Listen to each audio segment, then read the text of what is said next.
One of the archetypal stories of Donald Trump is how he was groomed by Russia. According to a former KGB spy, Trump showed up on the Soviet Union's radar in 1977 when he married Czech model Ivana Zelinkova, his first wife.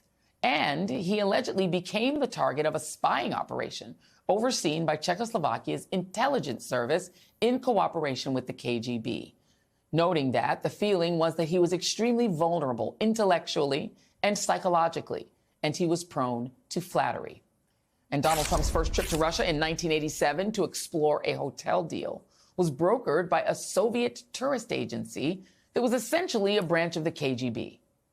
Just weeks after that, word started to spread that Trump might run for president as he started displaying his pro-Russia lean, a trait he took to the White House, effectively delivering Russian President Vladimir Putin his driving dream, a man in Washington. Fast forward to today. It's clear that Donald Trump is bent on returning us to the 1980s culturally and politically.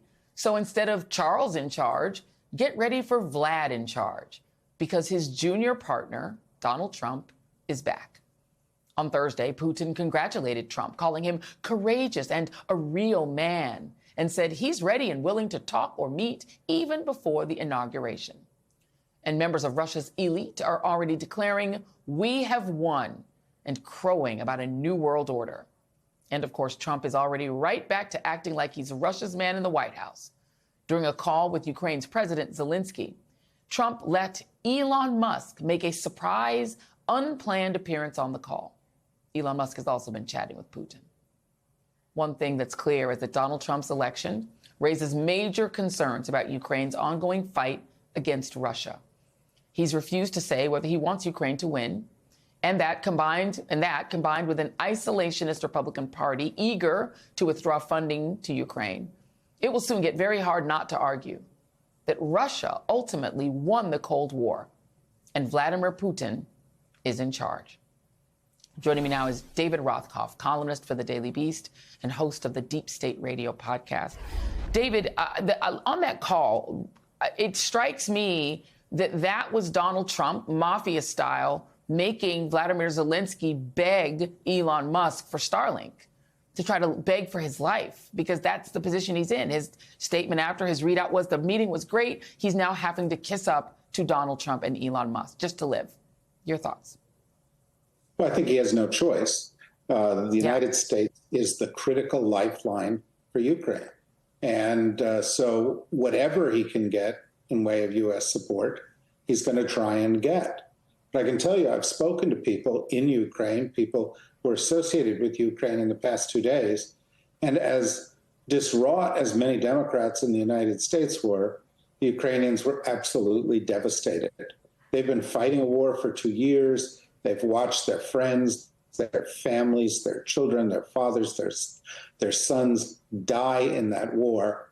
And they know that Donald Trump is not going to support them in the way that Joe Biden did.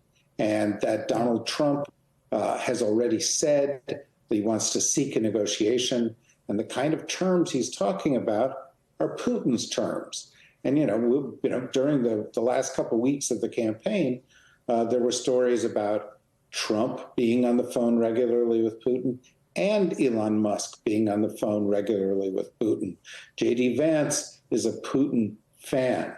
And so of all the big changes in U.S. foreign policy that are coming, one of the very biggest is going to have to do with Ukraine.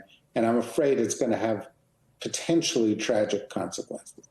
Oh, absolutely. I think there's no doubt about that. I mean, in some ways, I was thinking about the fact that in many ways, Joe Biden might be remembered as the last American president.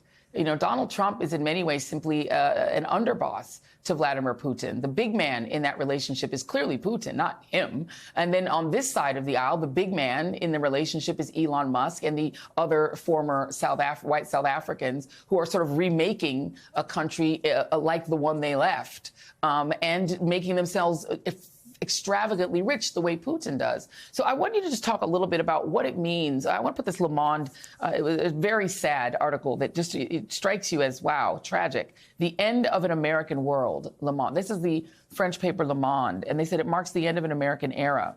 that of an open superpower committed to the world, eager to set itself up as a democratic model. And it's the famous shining city on the hill extolled by President Ronald Reagan.